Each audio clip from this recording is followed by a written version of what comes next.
Before we get started with today's video, I have an announcement to make. After years of telling other people's stories, I finally released one of my own. My novel Eternal Reign is available now in both ebook and paperback format for those of you who are like me and prefer to collect physical media. You can grab a copy right now on Amazon through the link in the description of this video. And now back to our regularly scheduled program. After spying on Erinville and learning that the Gleaners barely know more about what's going on than the Scions do, the twins and the Warrior of Light head back to Y'shtola and Kral to give them an update so you all can plan your next move.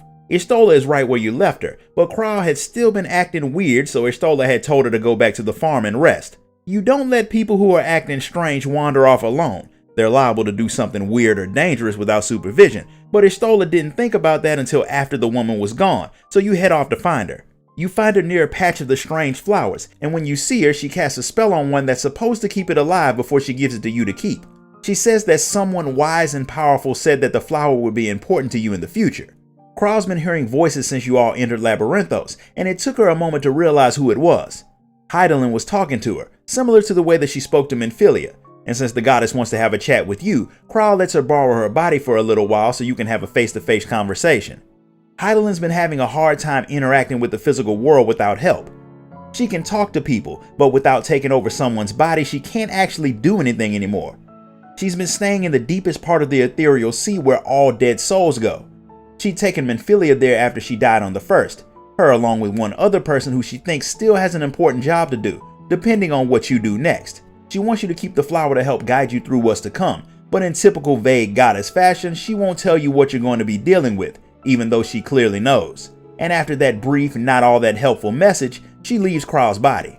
While the two of you were having a conversation with the deity, Sharlayan security finally did their job and let Fortuno and the Forum know that Kral snuck the Scions into the city by claiming that they were part of the students of Baldesion. They know what you all have been doing, and Fortuno shows up himself to have you all detained for sneaking around the city. Alphino points out that none of you actually did any hiding, outside of that little frog incident that he's smart enough to not mention. So technically none of you have broken any laws by exploiting that little loophole in Sharlayan's immigration policy. The Forum doesn't have a problem with people trying to gather information, but since what the Scions are doing could cause issues with what the Forum is working on, things aren't all that simple, so they won't let you all wander around all willy-nilly.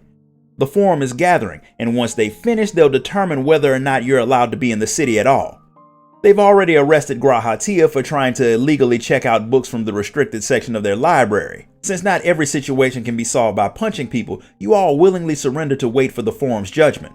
The Forum must have built their chambers to give maximum discomfort, because the people who are forced to stand at the center of the room are set in the perfect spot for the entire assembly to look down on them. At least they were nice enough to let you all stand trial together. Even though G'raha got caught first, he did manage to learn a few things from his time in the restricted section, and he'll tell you all about it once the Forum has decided your fates. Once Fortuno recounts your crimes to the Forum, and points out just how much influence your organization has with the nations of the world, adding to that the fact that you're all directly tied to the calamity that's currently happening, means letting you run free in the city is just not a good idea. One of the Forum members claims that Kral has tarnished the name of the students of Baldesion and her grandfather by helping the Scions sneak in. But she points out that her grandfather would have likely done the same thing in her situation. He would have never abandoned the rest of the world in his time of need and tried to just save the people of Sharlayan. The fact is, the world is ending, and when the nations asked Sharlayan for help, they refused, which left everyone confused. And the only way their refusal will make sense is if they explain what this special mission they have is. It turns out G'raha's research had been leading him down a similar path as yours. He had been trying to figure out what caused Sharlayan's policy to change. They'd always been big on non-intervention and information gathering, but there's something different now. Normally they gathered information to help society, but they've changed things and seem to be collecting knowledge so it won't be lost in the event of some major catastrophe. The biggest change was the rapid growth of Labyrinthos.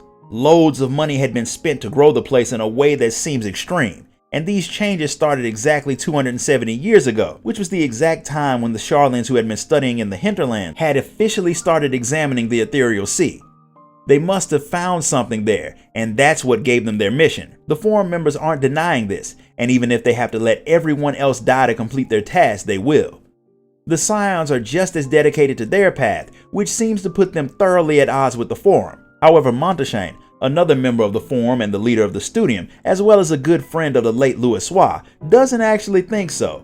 While the Scions are trying to fight the world-ending threat, they haven't done anything to try to interrupt what the Forum is doing, or to try to cause the people of the city to revolt. Plus, it is kind of the forum's fault that the Scions snuck in, since being secretive about their mission in the middle of something so serious would make anyone want to snoop around a bit and gather information. Since he did make some valid points, the forum decides to stop the Scions from doing any more digging into their business, but they won't banish them from the city for now. While you all get to stay, that does put the brakes on your investigation, so you all leave the courtroom to come up with a new and better way to break the forum's policies, and hopefully not get caught again.